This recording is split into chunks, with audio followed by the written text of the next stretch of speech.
विधानसभा परिषद में आपका स्वागत एवं अभिनंदन करती हूँ। जैसे कि आप जानते हैं कि मैंने अपने माध्यम से आपके माध्यम से अपनी मंशा प्रदेश के सामने रखी थी और कहा था कि युवाओं को निराश नहीं होना है और मेरा पूरा प्रयास रहेगा कि मैं प्रदेश के युवाओं के आशाओं व अपेक्षाओं पर खरी उतरने का प्रयास ईमानदारी से कर सकूं। मैंने ये भी कहा था कि मैं अनियमितताओं को लेकर कठोर निर्णय लेने में संकोच भी नहीं करूंगी।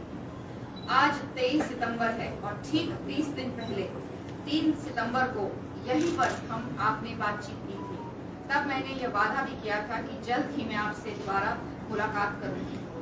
मैं आप सबको सूचित करना चाहती हूँ कि मुझे कल देर रात विशेषज्ञ समिति से जांच रिपोर्ट प्राप्त हो गई है। आप जानते हैं कि मैं कोसवार में थी और मैं वहां से जब लौटी तो मुझे खबर आई कि रिपोर्ट तैयार है, पूरी रिपोर्ट तैयार है, रिपोर्ट तैयार है, इसलिए वो मुझे सौंपना चाहते हैं।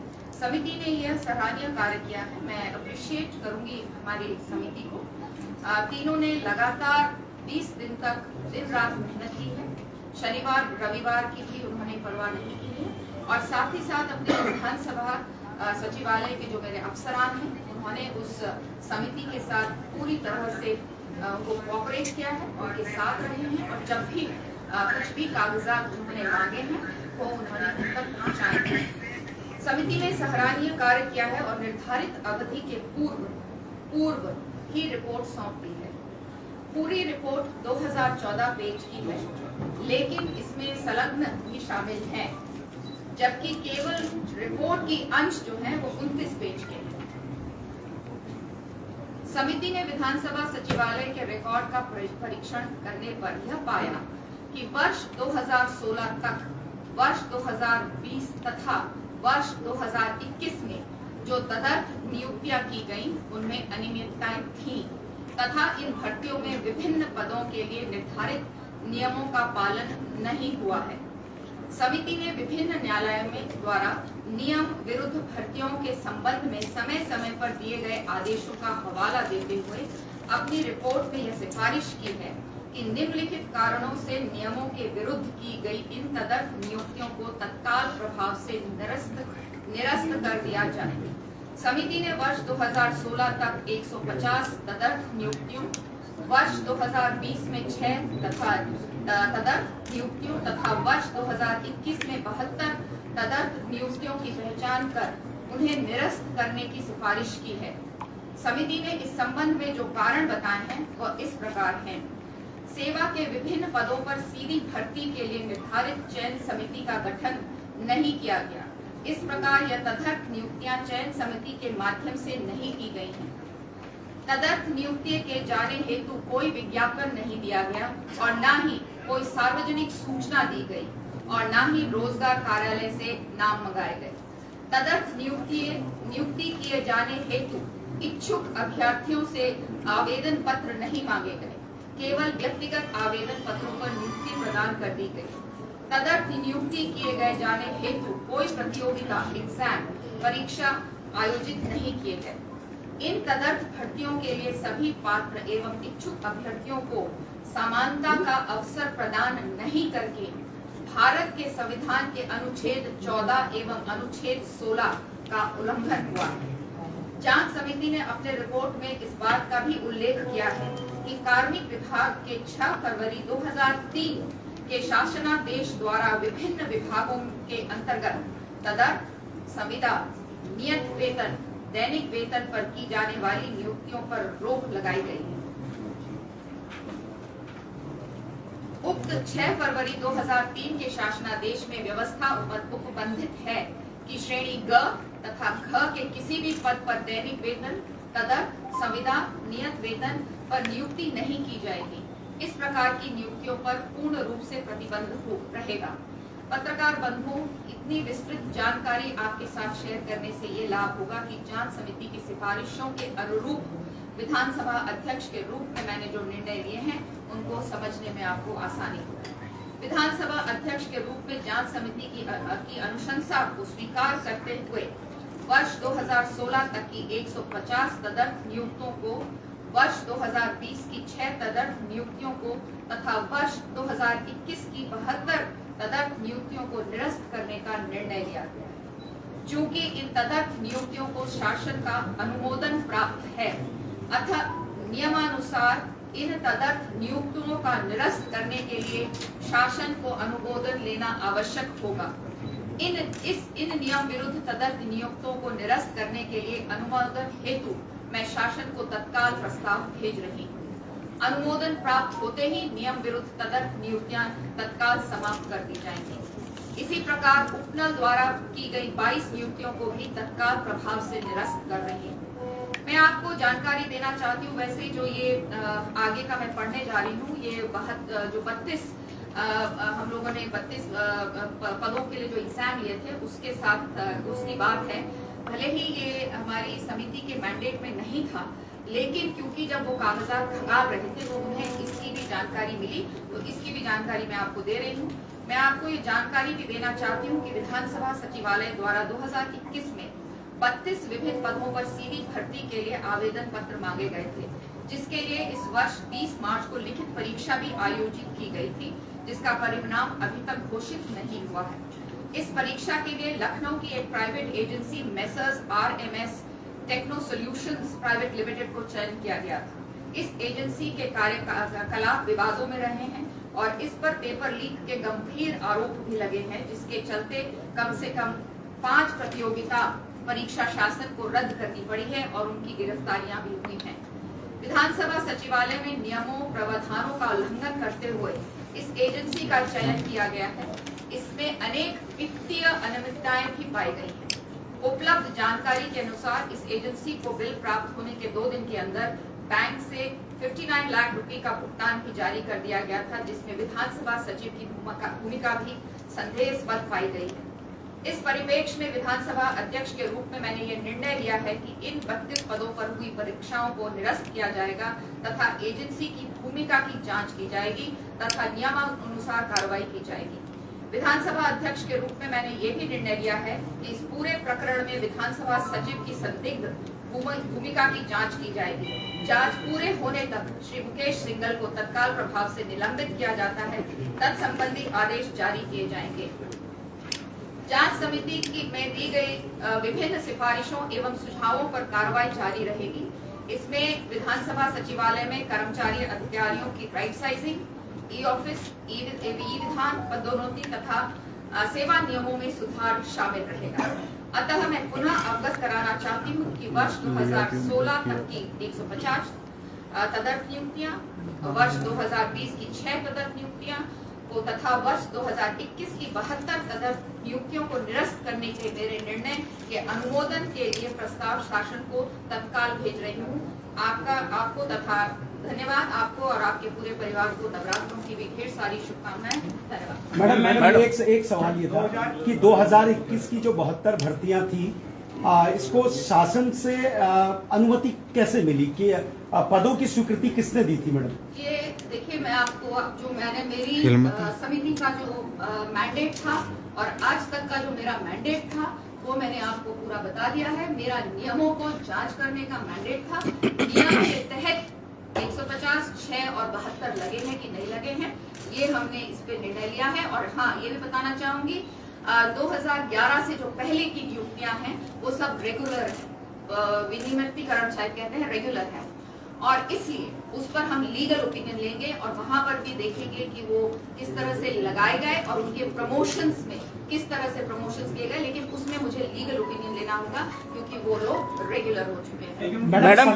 मैडम 2000 लिखा होगा ना पदों की स्वीकृति, समिति ने जांच की है तो ये लिखा होगा कि पदों की स्वीकृति शासन से किस स्तर पे मिली, क्या विचलन से कोई आदेश हुआ है क्या? पदों की स्वीकृति शासन से ही मिलती है, ये आपको जानकारी होनी चाहिए। हम पद क्रिएट होता है और पद क्रिएट शासन करता है, तो शासन से। मैडम जैसे वित्तीय स्वीकृति नहीं थी पदों की, फिर बाद में वो दी गई, क्या इस तरह का कोई जिक्र है?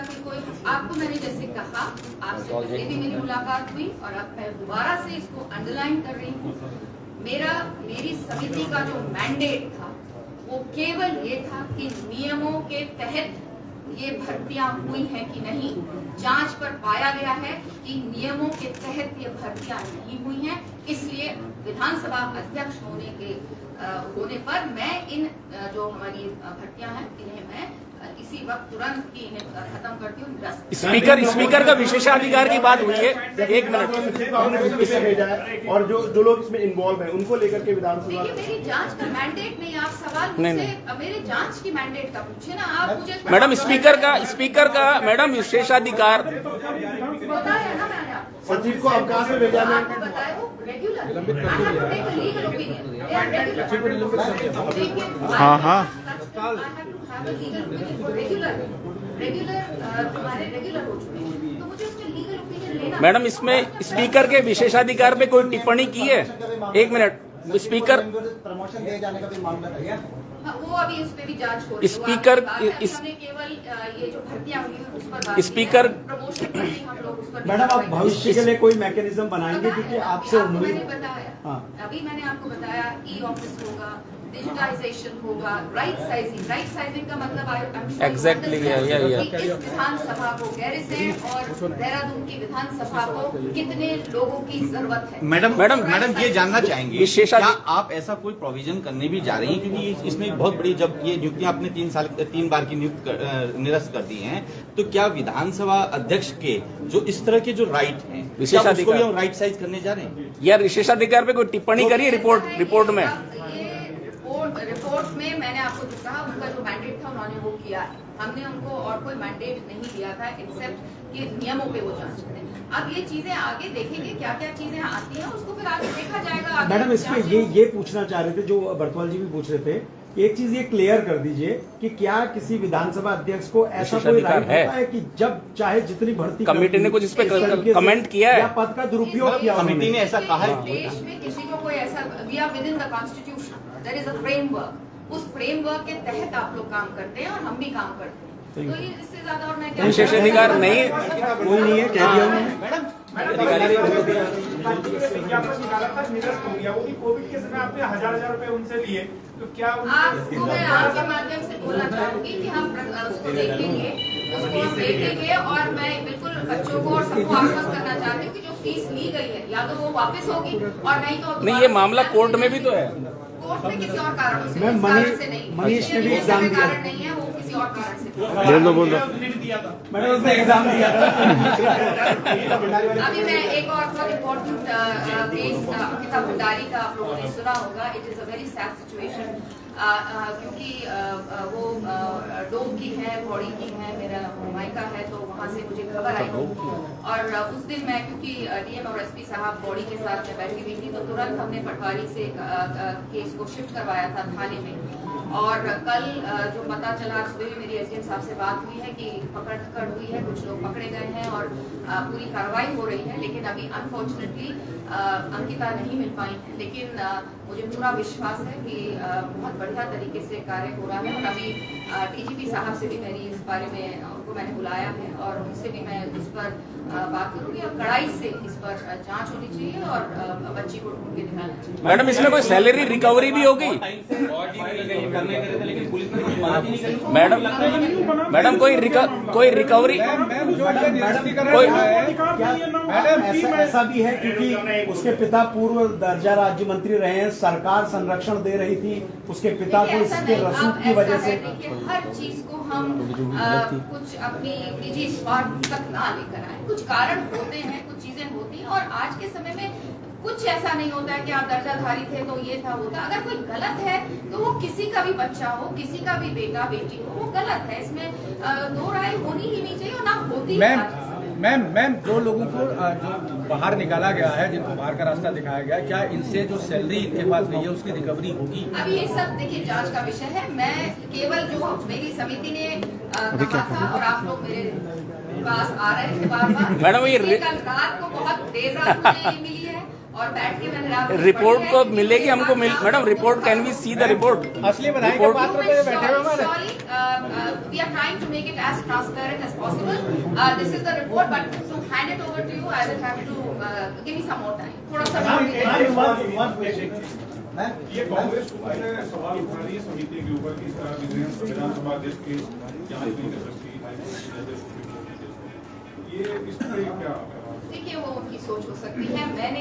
मेरी जो मंशा थी और जो समिति की मैं जानती थी कि समिति बहुत ही निष्ठा से इस प्रदेश के बड़े अफसर रहे हैं और निष्ठा से, ईमानदारी से अच्छे से एक रिपोर्ट मेरे पास आएगी।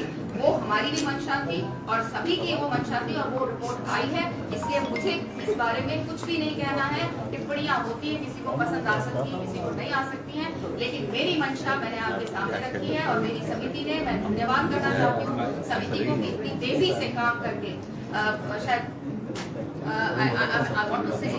इतनी जल्दी इतनी सारी चीजों को पढ़ना देखना मैं तो उनसे नहीं होती थी, लेकिन मुझे जो अपने अफसरान से पता चला है कि दे आर सो गुड, अपने रूल्स और रेगुलेशंस में इतने वो ज्ञाता हैं कि उनको काम करते हुए देखकर हमारे भी अफसरों ने बहुत कुछ उनसे सीखा है। तो टिप्पणी होती है, किसी को अच्छी लगेगी, किसी को बुरी लगेगी, लेकिन हमारा काम ये है कि हम इंस्टीट्यूशंस को कैसे बचाएं, इंस्टीट्यूशंस को और स्ट्रेंथन कैसे करें। और मुझे लगता है इस रिपोर्ट के माध्यम से हम अपने इंस्टीट्यूशन को बहुत ज्यादा स्ट्रेंथन कर सकते हैं। और सचिव का सचिव का नए सचिव के बहुत इंपॉर्टेंट पोस्ट है, वेरी इंपॉर्टेंट कि किस तरह से हम कर सकते हैं। अनफॉर्चुनेटली आई डोंट थिंक इतनी जल्दी में मैं आप लोगों को इसका जवाब दे सकती हूँ। आई एम लुकिंग, मेरे को भी चाहिए विधानसभा कार्यवाहक जिम्मेदारी दी है ना, तो दे रखी थी ना। प्रभारी सचिव है हमारे, लेकिन किस तरह से विधानसभा को सुचारू रूप से चलाया जाएगा उस पर हम लोग मैं भी बता दीजिए कि टोटल कितने पद भरे गए थे, कब भरे गए थे, कब से 32 वाले की बात है। 22 अंकिता में तो उन्होंने बता दिया कि उसके मर्डर हो गया, जो आपकी 2 गिरफ्तारी पहला इरेगुलरिटी ये उन्होंने किया, दूसरा ये पॉलिटिकल क्राउड्स हुए सारे। Don't put words in my mouth. I'm not ready to go to that. It is very. all these people are Please read what I said. I am not interested. I say don't get me into controversies. कभी तो अच्छा करने दो। Don't get me into controversies. इसने क्या कहा? उसने क्या कहा? I don't know इसने क्या कहा, क्यों कहा, नहीं कहा। मैंने जो कहा वो मैंने आपको बता दिया। मेरी समिति ने जो कहा वो मैंने। Madam, are you in touch with party high command over this issue? Do you think I should be? I have that. It's a democratic country and we work in a very democratic party. So we are allowed to take our own decisions and I have taken my own decisions. Thank you.